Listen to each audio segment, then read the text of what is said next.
Ils ne sont pas partis, les enfants? Il n'y a pas? Bon. Je continue? Malgré tout? D'accord, très bien. Donc voilà, le sujet que nous abordons consiste, en fait, pour vous faire un peu le récit très court, il y a plusieurs années en arrière, je discutais avec le pasteur Cyril et on était chez lui, je crois. Je n'arrêtais pas de l'embêter avec l'économie de Dieu. Et je l'ai embêté, je crois, on a passé un bon moment ensemble. Il me dit, il faut que tu nous parles de l'économie de Dieu. Mais je ne me sentais pas en mesure, en capacité de délivrer quelques messages autour de l'économie de Dieu. Pour la simple et bonne raison que c'est quelque chose que j'expérimentais personnellement dans ma propre vie, mais dans la vie de mon foyer. Et certains types de messages qui nécessitent de la profondeur, de l'expérience, nécessitaient plusieurs années. Et souvent, et quand on discute avec Cyril, il me dit, il faut que tu nous parles de l'économie de Dieu. Donc, recevez ce message, cette série de messages, je pense, parler de Dieu, terminée aujourd'hui, pour que dimanche prochain, on puisse passer dans l'expérience des réalités divines et que ce message trouve accès dans vos cœurs, que ce message installe quelque chose de profond, quelque chose de durable et que quelle que soit la situation que chacun d'entre nous traversons, on ne va pas rentrer dans les détails, nous puissions savoir que Dieu, en venant en lui, nous a fait rentrer dans une réalité céleste. Amen. Et la réalité dans laquelle Dieu nous a fait rentrer, ce n'est pas par le désir d'un homme ou d'une femme. Ce n'est même pas par notre volonté de pouvoir réussir quoi que ce soit. C'est notre Dieu a fait juste grâce à chacun d'entre nous. Et c'est ce qui nous fait considérer l'œuvre de Dieu avec beaucoup de respect, avec beaucoup d'amour, et aussi avec cette soif de pouvoir le servir fidèlement. Amen. Vous savez, tout à l'heure, je bénis Dieu pour le psaume 29 parce qu'il est question de Dieu, la voix de Dieu. Dieu nous parle au travers à peu près de 4 façons. Il y a peut-être un peu plus. Mais les 4 façons courantes dans lesquelles vous pouvez retrouver la voix et la parole de Dieu. La première, c'est notre conscience. Vous savez, Dieu a fait chacun d'entre nous, on a une conscience. Et dans cette conscience, il y a une expression. Et nous pouvons choisir d'écouter la voix de notre conscience ou pas. Et c'est pour cela que la Bible dit que personne ne pourra être justifié devant Dieu pour dire qu'il n'a pas cherché Dieu, il n'a pas connu Dieu. Ce n'est pas vrai. Notre conscience, elle est là pour nous rappeler. Vous savez, très jeune, quand on est enfant, quand on fait quelque chose de mal, on sait que quelque chose ne va pas. Ok, on cherche à régler. Mais la conscience ne suffit pas parce que la conscience peut être contaminée par notre culture, par notre éducation, par le système des valeurs dans lequel nous progressons. C'est pour cela que Dieu, dans sa sagesse, nous a donné sa parole. La parole de Dieu, la Bible que nous prêchons. Et la Bible est la référence la plus exacte, la plus propre, la plus pure de la parole de Dieu. Quand on écoute la parole de Dieu, quand on lit la Bible, il faut avoir en conscience très clairement que c'est Dieu qui s'adresse à l'homme et à la femme et à l'homme que nous sommes. Amen. Et si on n'a pas cette disposition de cœur, c'est compliqué parce qu'on peut très vite commencer à faire de la science, de la philosophie avec la parole de Dieu. La parole de Dieu, c'est la parole du Créateur qui est adressée à nous humains pour que nous puissions comprendre sa volonté, ses voies, ses buts, ses objectifs et ce qu'il veut faire avec chacune de nos vies. Amen. La troisième façon où Dieu nous parle aussi, c'est par notre esprit. Et vous savez, pour nous qui avons connu Dieu, pour ceux et celles qui ont connu Dieu et qui ont reçu le Seigneur dans leur vie, et Dieu a fait de nous, la Bible dit, le demeure du Saint-Esprit, alors Dieu nous parle à travers de notre esprit. Il communique la vie à notre esprit. Il communique quelque chose de puissant à notre esprit par sa présence. Et notre esprit nous parle. L'esprit témoigne en nous que nous sommes enfants de Dieu. Notre esprit nous parle et nous devons apprendre aussi, donc avec notre conscience, sur la base de la parole de Dieu, à écouter ce que Dieu nous dit. Et puis, le dernier point, il y a d'autres probablement, j'en oublie surtout, mais le dernier point où nous pouvons aussi être vigilants et nous savons que Dieu nous parle, c'est au travers du Saint-Esprit, par les dons que Dieu a placés dans l'Église. Les dons spirituels sont là pour que Dieu s'exprime aussi dans nos vies. Et quand nous saisissons les réalités de ces choses, alors notre vie prend tout un autre sens. Ce que moi j'aime faire personnellement, c'est que je combine les 4 pour être sûr de ne pas me tromper. Amen. sachant que ma vie doit être, et ta vie doit être basée sur la parole de Dieu. Dieu nous parle et quand nous considérons la parole de Dieu, le deuxième moyen dont j'ai parlé, où je dis que Dieu nous parle, et dans l'économie de Dieu, il y a une chose qui est assez extraordinaire et que je voudrais rappeler aujourd'hui parce qu'aujourd'hui le sujet, le titre que j'ai donné, c'est vivre les réalités de l'économie de Dieu.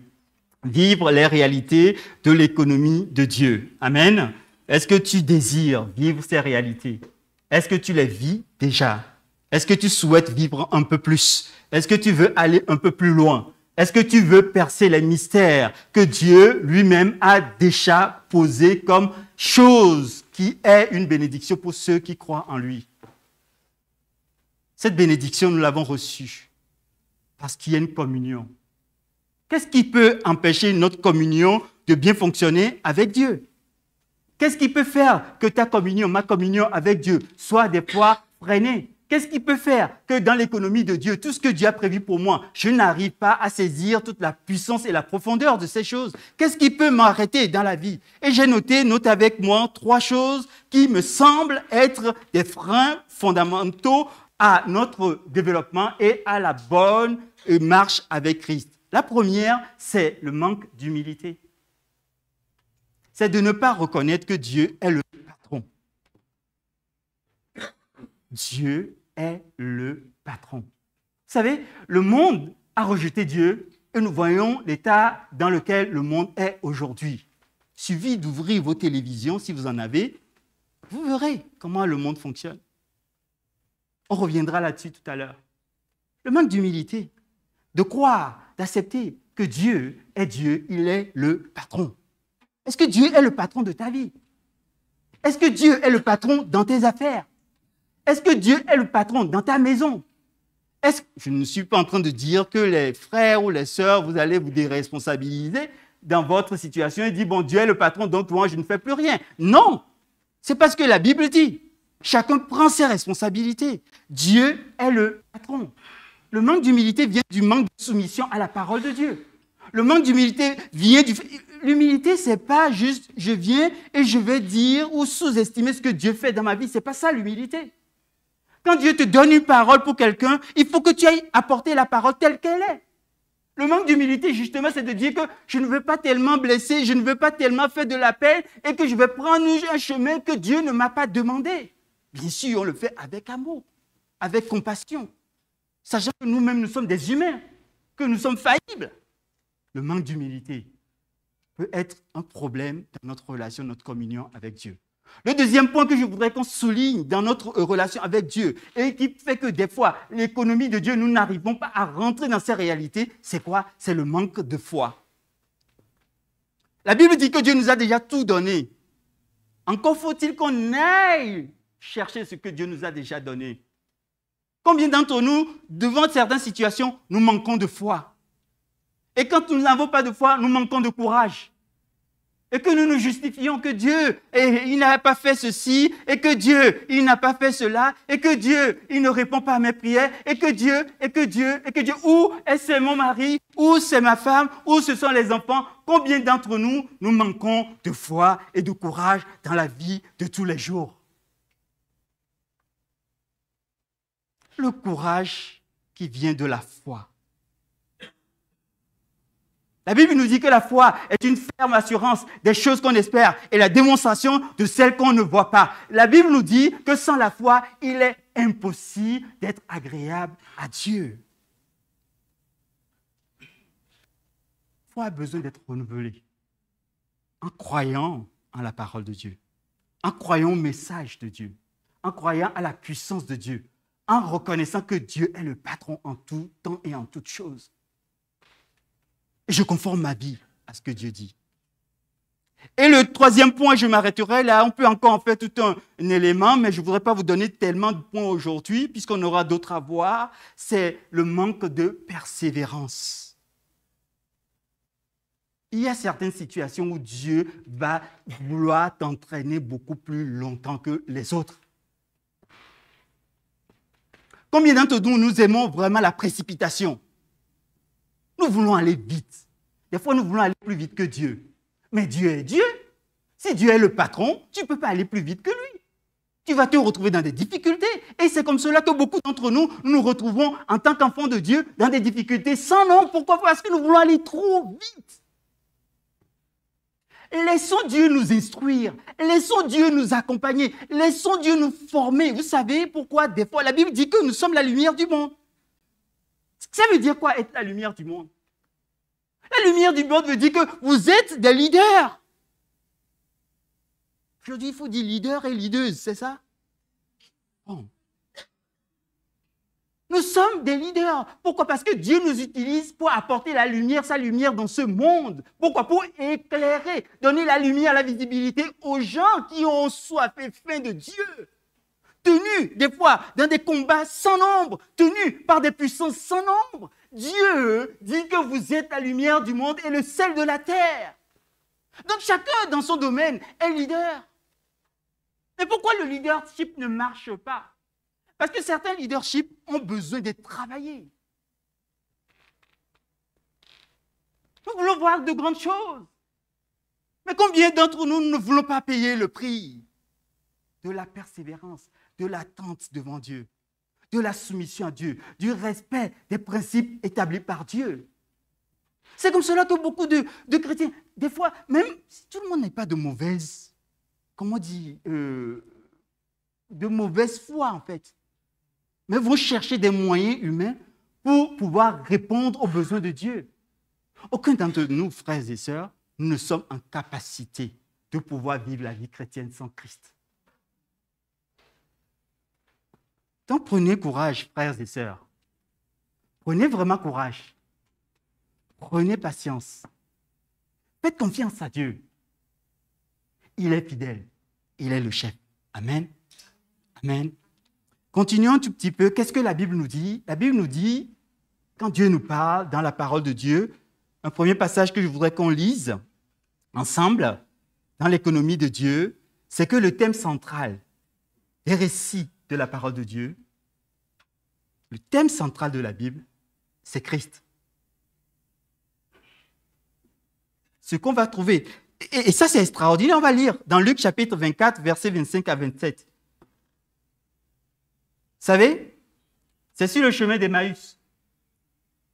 Les disciples ont vécu la mort, la crucifixion, la résurrection, qui devenait quelque chose de compliqué. Certains croyaient, certains ne croyaient pas, certains ne savaient pas trop.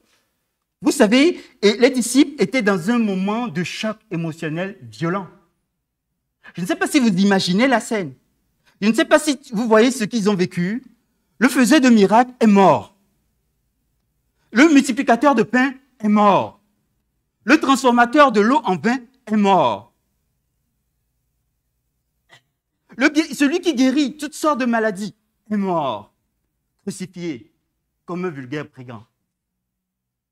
Et ensuite, quelques femmes sont allées pour aller voir. Il y avait au moins 3 femmes. On a compté la dernière fois avec ma femme. Le matin, pour aller finir ce qui avait été commencé à arrêter à cause de la fête. Et le Seigneur est ressuscité. Elles sont venues rendre témoignage. On avait du mal à les croire, jusqu'à ce que le Seigneur vienne lui-même. Il traversait, Cléopas et son ami traversaient des moments où ils étaient perturbés. Et ils faisaient le cheminement sur le chemin d'Emmaüs. Et voici que Dieu, Jésus, est venu les rejoindre sur le chemin d'Emmaüs. Vous savez, c'est un enseignement important pour nous. Quel que soit l'endroit où on se trouve, dans notre marche, quel que soit ce qui nous trouble, quel que soit ce qui pose la confusion dans mon cœur, dans ton cœur, Jésus peut te rejoindre sur ton chemin. Jésus peut te rejoindre sur ta route d'Emmaüs. Jésus veut te rejoindre sur ton chemin et dans ton cheminement pour que Jésus puisse te parler à ton cœur. Qu'est-ce que le Seigneur Jésus est en train de dire? Voulez-vous qu'on lise la parole de Dieu ensemble? Alors Jésus leur dit, Luc chapitre 24, versets 25 à 27. Alors Jésus leur dit, « Hommes sans intelligence, dont le cœur est lent à croire tout ce qu'ont dit les prophètes. Ne fallait-il pas que le Messie souffre ces choses et qu'il entre dans sa gloire ?» Verset 27. « Puis, en commençant par les écrits de Moïse Et en continuant par ceux de tous les prophètes, il leur expliqua dans toutes les Écritures ce qui le concernait. Moïse, c'est de la Genèse jusqu'à la fin de ce que Moïse a écrit.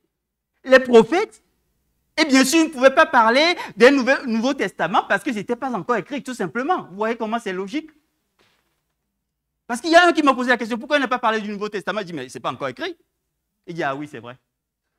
J'ai dit, ah ben oui, c'est vrai. Ça a été écrit après. Jésus a montré à ses disciples qui étaient dans une situation compliquée, complexe, il leur a montré ce que la Bible, le Père, dit de lui. Le message fondamental, la parole de Dieu adressée aux hommes et aux femmes, j'ai noté, révèle la volonté de Dieu, le but, le plan de Dieu pour sa création dont les humains font partie, toi comme moi. Dieu ne fait pas de cache-cache. Cette volonté est complètement exprimée dans la personne de Jésus-Christ. J'ai noté sa venue sur la terre comme Dieu manifesté en chair. Vous trouverez dans 1 Timothée chapitre 3 verset 16. Première chose, sa venue sur la terre. Deuxième chose, sa crucifixion et sa mort expiatoire pour le pardon des péchés. Nous rentrons dans l'économie de Dieu. Comment Dieu a pensé son économie? C'est l'économie céleste. Troisième chose, sa résurrection d'entre les morts, il est ressuscité. Il est vraiment ressuscité.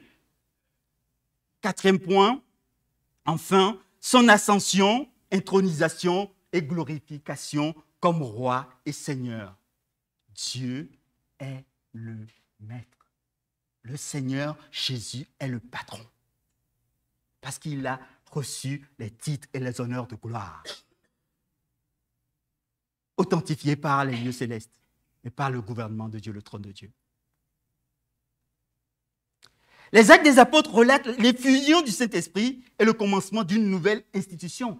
Et ce qu'on appelle dans l'histoire humaine l'Église. C'est la Pentecôte qui a eu un démarrage. L'économie céleste est venue rencontrer l'humanité humaine. C'est pour cela qu'il était important qu'on discute un peu de l'économie. Comprenez? L'économie de Dieu, de son royaume, est venue, au travers de l'Église, commencer à produire quelque chose. Et c'est au travers de l'Église que Dieu a souhaité, c'est ce cadre, ce seul cadre, ce unique cadre que Dieu a souhaité développer son économie. Amen. J'aime l'économie de Dieu. L'Église remplit dès lors la scène du deuxième chapitre du livre des Actes jusqu'au quatrième chapitre de l'Apocalypse. On fait un peu la trajectoire de la Bible. Deuxième chapitre de Actes jusqu'au quatrième chapitre d'Apocalypse, c'est l'Église qui va déployer toute la stratégie de Dieu pour gagner les humains. Pour sortir hommes et femmes de leur situation. Puis après, les derniers chapitres du livre de l'Apocalypse complètent l'histoire de l'humanité et proclament le triomphe final de qui? De Christ. On vient de lire toute la Bible, très vite.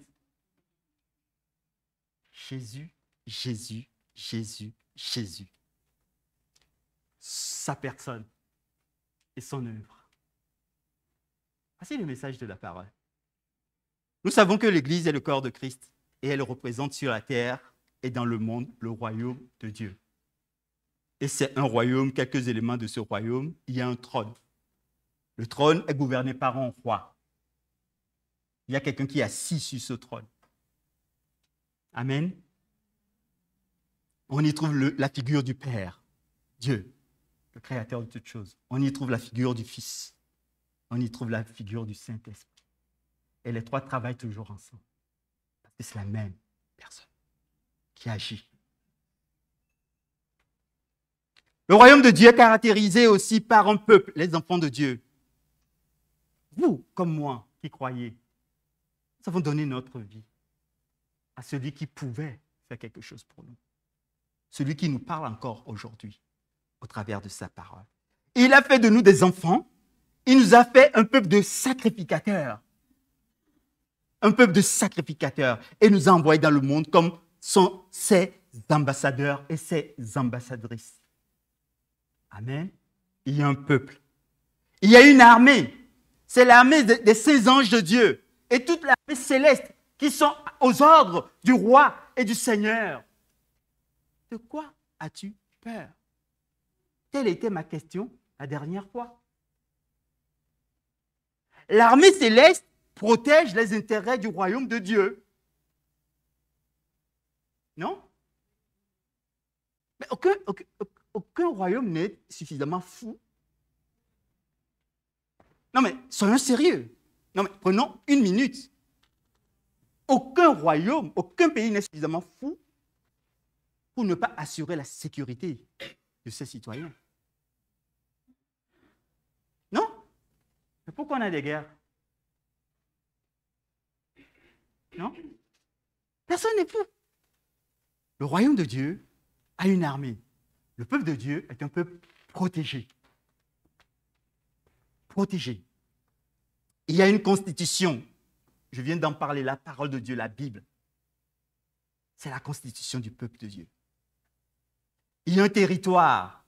C'est l'Église. C'est la vie des croyants, des hommes et des femmes. Le peuple de Dieu, c'est notre vie. Ce territoire. C'est pour cela que le royaume se déploie d'abord en nous et au sein de l'Église. Et ensuite se communique pour amener des hommes et des femmes au sein de ce royaume, dans la réalité de l'Église. Vous comprenez ces choses? Vous comprenez ces choses? C'est vraiment important. Donc, sois dans la paix. Dieu n'échoue jamais. Dieu n'a jamais échoué. Lisez la Bible. Jamais, jamais. Il a pris même des gens, quand vous lisez leur CV, vous vous dites, celui-là, il n'est pas fait pour le poste. Mais quand Dieu l'a choisi, il est bien fait pour le poste. Il faut beaucoup de temps, de patience, de foi, de persévérance. Le travail peut durer un peu de temps, suivant la soumission et l'obéissance de la personne choisie. C'est comme ça. Amen. J'ai donc commencé à comprendre, en analysant ces choses de près, la réalité de l'économie du royaume de Dieu. Je peux te dire qu'elle est puissante, elle est florissante, elle n'est pas en faillite. L'économie de Dieu n'est pas en faillite. Je peux te dire qu'elle est fondée sur la justice et l'équité. L'économie de Dieu, mes amis, c'est ce qu'on appelle l'économie de la grâce. Où Dieu a donné. Dieu a donné gratuitement. Et Dieu continue de pouvoir, de donner continuellement. Dieu donne continuellement la vie et renouvelle chaque matin ses bontés à notre égard. C'est ça l'économie de Dieu. Mais avant que vous ne goûtez combien c'est bon l'économie de Dieu, je me suis amusé aussi, je vais aller assez rapidement, à regarder, et puisque ça fait partie de mes travaux de recherche, l'économie du monde, comment on le comprend. Bon, ceux qui ont écouté déjà 3 fois, ils vont se dire, oh là là, le frère, il va encore recommencer. Mais permettez-moi de le dire pour ceux qui n'ont pas pu être là avec nous, parce que c'est vraiment fondamental. Mais je vais aller vite. En matière de politique économique, les États se fixent des objectifs, je vais y arriver, avec 4 indicateurs grosso modo, qu'on appelle carré magique de Caldor. Ceux qui ont fait la 3e, qui ont fait la 6e, la 3e et terminale, toutes ces choses vous connaissez, ou ceux qui ont fait des études autour de l'économie. Et dans ces indicateurs qu'on regarde pour voir la santé économique en fait, d'un pays, on va regarder le solde de la balance commerciale extérieure. En gros, c'est ce que le pays vend à l'extérieur, moins ce que le pays achète de l'extérieur. Si c'est négatif, c'est qu'on a des problèmes. Si c'est positif, ça veut dire que notre économie se porte plutôt bien. OK? Ça, c'est simple. Deuxième indicateur qu'on regarde, c'est ce qu'on appelle la croissance économique. C'est-à-dire que c'est comment augmente la productivité du pays. Okay? Tout ce qu'on développe, quand on va travailler, ça rentre dans les calculs en fait. Quand tu te lèves le matin, tu vas travailler, ne crois pas que c'est pour rien. L'INSEE, on le calcule tout ça, on le rajoute, et puis tout ce que tout le monde fait, on l'additionne, et puis on va dire voici le PIB du pays. OK? C'est simple. Donc ton travail vaut quelque chose. Ne te lève pas le matin et dis moi mon travail ne vaut rien. Il vaut quelque chose. Tu es comptabilisé. Donc ça, on doit veiller, en tout cas dans l'économie du monde, à ce que cette accumulation de richesse, on va dire quelque part, en fait, par le travail, puisse augmenter. Pourquoi? Parce que ça permet de payer les revenus, de pouvoir faire un certain nombre de choses et surtout de prélever les impôts aussi. Non? Bon, oui, bien sûr. Et puis, il y a le troisième indicateur, c'est l'emploi, c'est l'ensemble du travail fourni au sein donc d'une économie nationale, ok, et par l'ensemble de la population active qui n'est pas au chômage. Okay? Donc ça, c'est l'emploi. Et donc, on fixe des objectifs aussi, c'est de dire qu'on veut arriver au plein emploi. Le plein emploi, c'est qu'il y a moins de 5% de chômeurs dans le pays. Ce n'est pas le cas aujourd'hui, dans la plupart des économies. Vous verrez, hein, pourquoi je vous cite ces choses, les économies sont en faillite sur la plupart des dimensions des critères. Et puis l'inflation, ça va se lire par la perte du pouvoir d'achat de la monnaie. C'est-à-dire l'argent ne vaut plus grand-chose. Donc il y a de l'inflation. Donc il faut en mettre beaucoup plus pour acheter. Et c'est ce qu'on a connu hein, l'année dernière, on en connaît un tout petit peu aussi cette année. Vous voyez? Donc vous allez, avant, avec 100 €, vous remplissez votre caddie. Aujourd'hui, vous passez 100 €, vous avez le tiers de votre caddie. Ça fait mal, hein? Mais les enfants grandissent, ils mangent 3 fois plus. Je ne sais pas comment on fait cette équation, mais c'est compliqué. Okay? Donc ça, c'est la réalité. Et puis, après, on va regarder très rapidement d'autres indicateurs pour aller un peu plus loin. C'est ce qu'on appelle la dette publique. C'est-à-dire que l'État va collecter quoi? Des impôts, des taxes, et en même temps, il faut financer les écoles, il faut construire les routes, etc.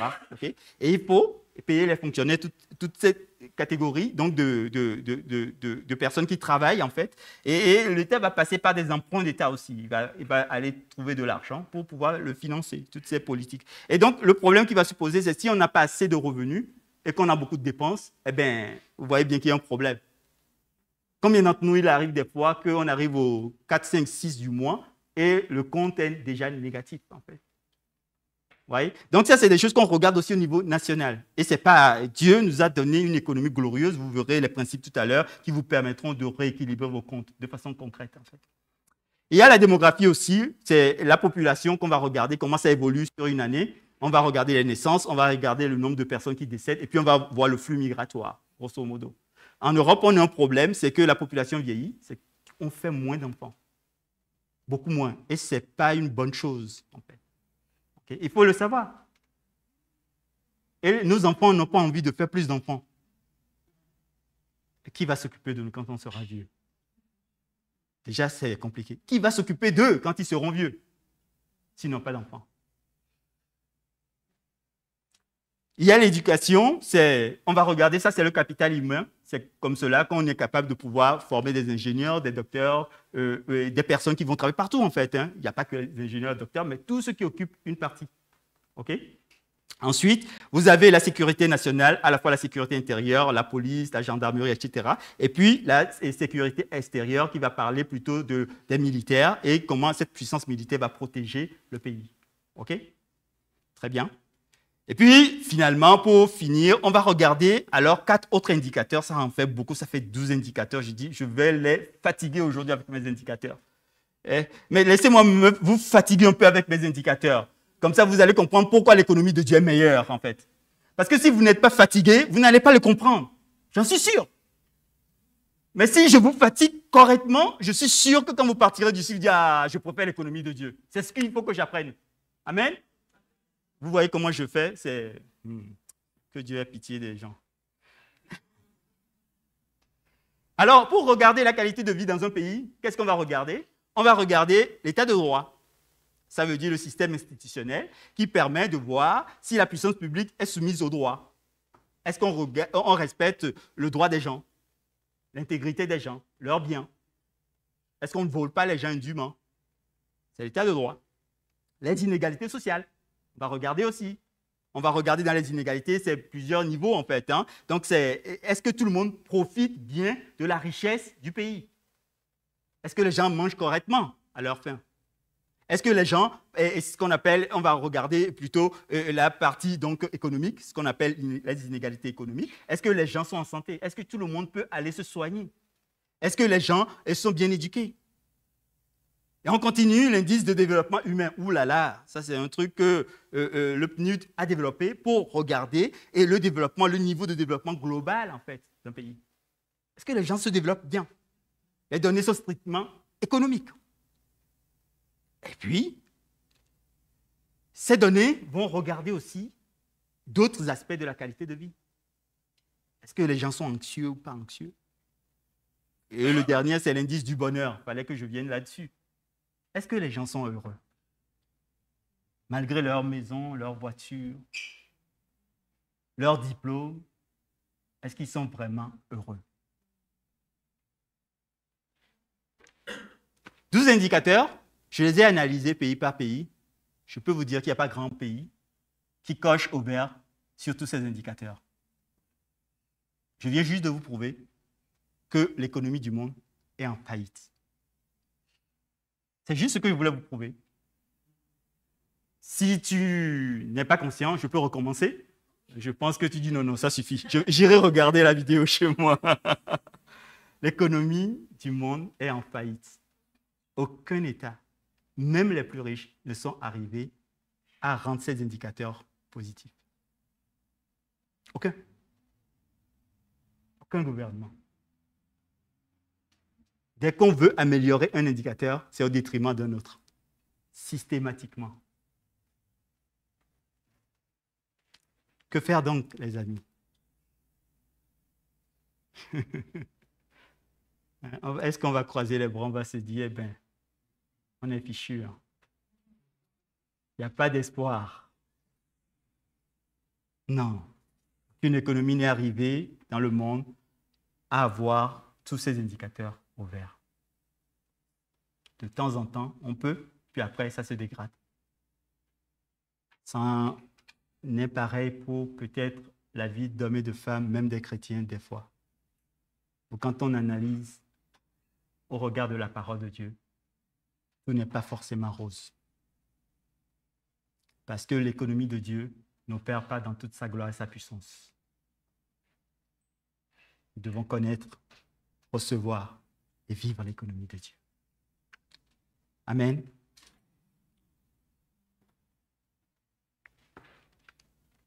Amen. Alors, comment fonctionne l'économie de Dieu? Je voudrais qu'on lise un second passage, et puis je passerai à la conclusion. On continuera la semaine prochaine.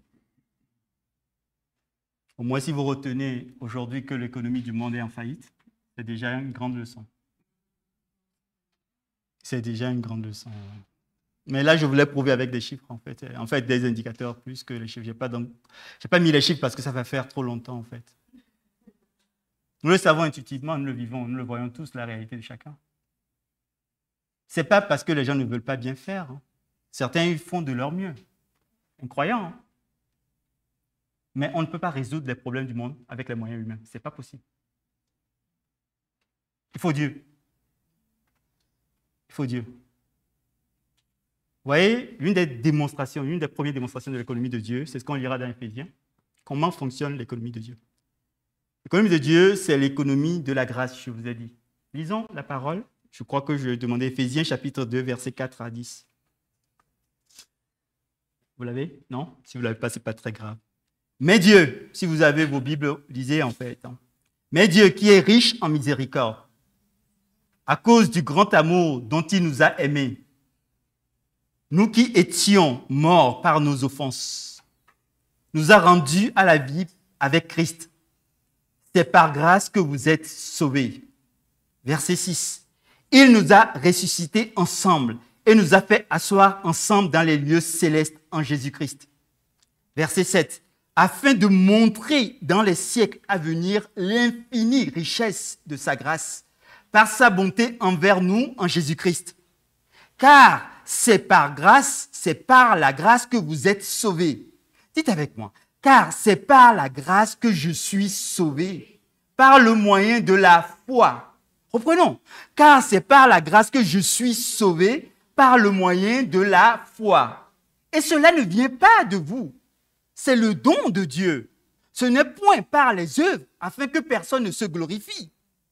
Car nous sommes son ouvrage ayant été créé en Jésus-Christ pour de bonnes œuvres que Dieu a préparées d'avance afin que nous les pratiquions.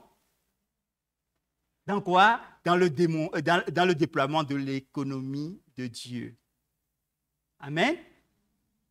L'économie de Dieu est une économie de grâce.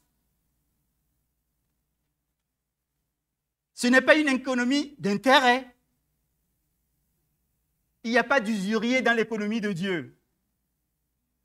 On ne te fera pas un taux d'intérêt de 10% que tu seras incapable de toute façon de payer. Tout est gratuit.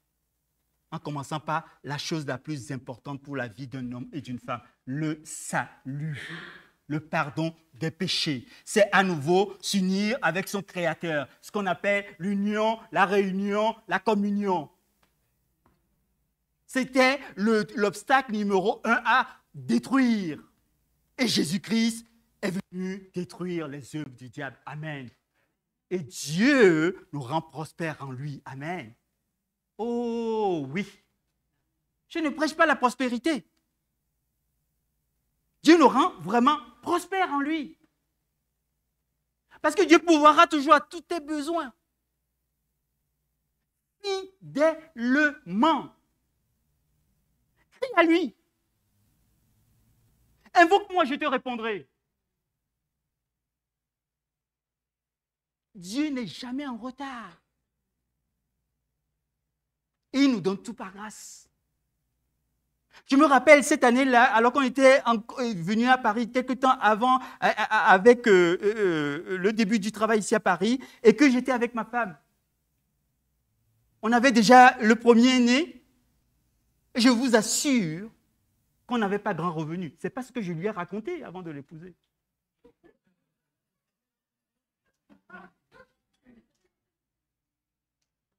Je dis, t'inquiète pas, je fais des études sympas. Ça touche pas mal plutôt.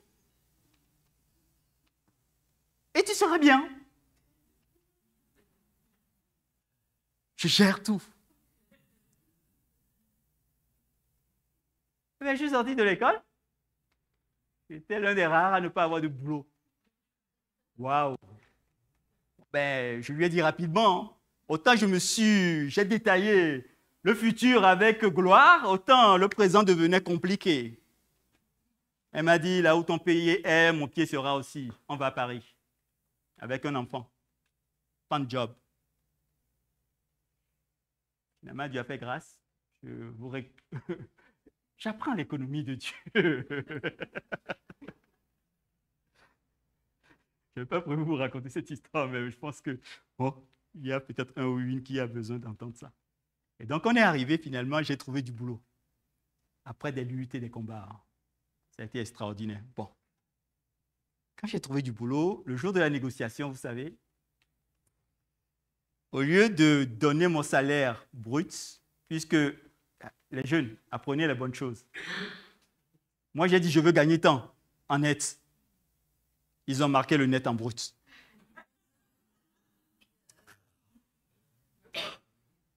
Eh oui.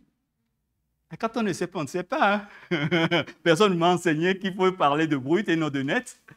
Et ça me faisait grosso modo un peu plus de 20% de moins, quoi. Et moi, l'inflation, je l'ai senti tout de suite. Hein? Un enfant sur le dos, ma femme. C'était excellent. Donc, il fallait jongler. On a commencé avec les armoires en carton qu'on a récupérées lors de notre déménagement. C'était précieux, ces cartons. Hein? Non, vous voyez Epiphanios, maintenant vous dites, hey, Epiphanios, ça va. Ah! Allez demander à ma femme. Une chose, j'ai toujours dit à ma femme, depuis notre fiançailles que je l'ai rencontrée, je lui dirai toujours la vérité. Et je lui ai toujours dit la vérité. Je lui ai toujours exposé les choses telles qu'elles sont. Ça aussi, c'est l'économie de Dieu.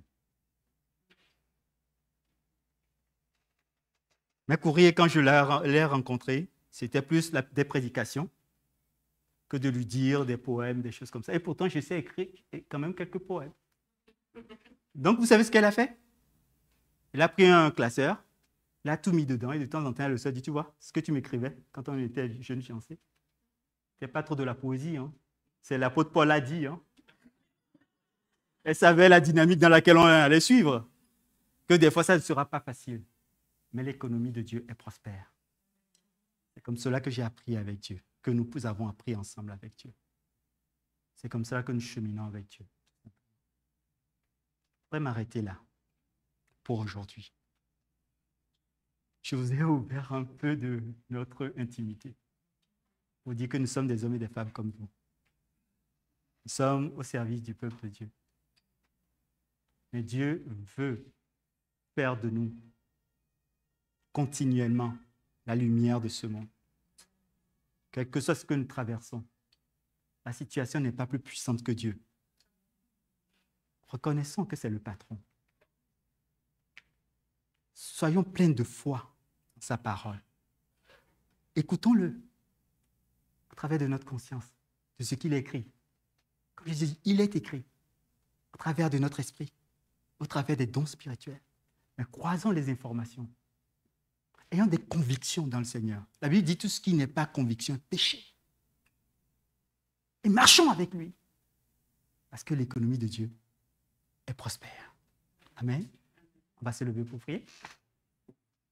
Amen. Amen. Alléluia. Nous sommes devenus citoyens du royaume de Dieu, j'ai noté. Nous avons hérité pleinement des réalités célestes, j'ai noté. Nous pouvons marcher dans la dispensation de l'économie du royaume de Dieu en ayant une expérience de débordement spirituel et de multiplication. Une expérience qui va toucher notre expérience de voir des signes et des miracles, des prodiges. Nous verrons la prochaine fois. Un débordement spirituel dans le témoignage. Comment gagner des hommes et des femmes à Christ par notre témoignage. Un débordement spirituel et une puissance exceptionnelle dans le temps de prière. Parce qu'en Christ, quand Dieu l'a intronisé, il nous a intronisés avec lui. Amen. L'économie de Dieu est vraiment prospère. Le crois-tu? Le crois-tu? Quel que soit ce que tu traverses, peux-tu commencer à prier avec moi? Prends le sujet qui est une difficulté pour toi. Soumets ce sujet à l'économie de Dieu, à la Seigneurie de Jésus. Alors que nous avons les yeux fermés, vous gardez quand même la discrétion vis-à-vis des uns des autres et ne pas être distrait. Prends le sujet qui est aujourd'hui pour toi un enjeu fondamental. Je ne parle pas de petits sujets, laisse tomber. Je parle du sujet où on a besoin de voir le Dieu de l'impossible. Et allons voir le patron. Il est là, il n'est pas loin. Il est près de toi, il est dans ton cœur. Parle au patron. Dis-lui que tu as besoin de lui. Dis-lui que tes forces ne suffiront pas. Dis-lui que tu abandonnes de tes propres forces pour changer les choses. Ton caractère ne suffira pas. Mais lui suffit. Lui, il suffit. Dis-lui, tu me suffis, Seigneur. Ton économie est florissante. La gloire de ton économie, Seigneur, sur ma vie, sur la vie de mes bien-aimés, sur la vie de ceux et celles qui te cherchent ardemment. Seigneur, c'est avec foi que je viens saisir ce que tu m'as donné. La portion que tu m'as donnée, je la saisis avec foi. Parce que tu es le Dieu qui me conduit avec patience et persévérance. Tu me transformes, tu transformes mon cœur, tu transformes, Seigneur, ma vie, ma vision du monde. Tu es en train de développer dans mon intelligence des choses nouvelles et éternelles, des choses impérissables, des choses qui ont des valeurs inestimables. Ton économie n'est pas en faillite. Ton économie est opérationnelle, Seigneur. Ton économie est opérationnelle dans ma santé, Seigneur. Ton économie est opérationnelle dans mes finances, Seigneur. Ton économie est opérationnelle, Seigneur, dans mon travail, Seigneur. Dans mon couple, ton économie est opérationnelle. Ton économie est opérationnelle dans mes études, dans ma recherche d'emploi, ton économie est opérationnelle.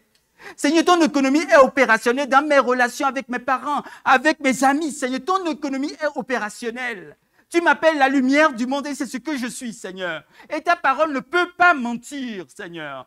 Oh, Dieu Tout-Puissant, dans mes finances, Seigneur, je veux te prier particulièrement parce que je sais qu'il y a beaucoup qui sont des difficultés financières sans nombre. Seigneur, nous prions enfin de briser ces jougs sur la vie de tes enfants. Et je prie enfin qu'ils aient la sagesse pour bien gérer ce que tu leur donnes. Ne pas voir comme le monde voit, Seigneur. Seigneur, nous ne pouvons pas venir à toi avec la mentalité du monde pour te demander plus. Tu n'es pas un Dieu qui répond à nos caprices. et à nos besoins, Seigneur.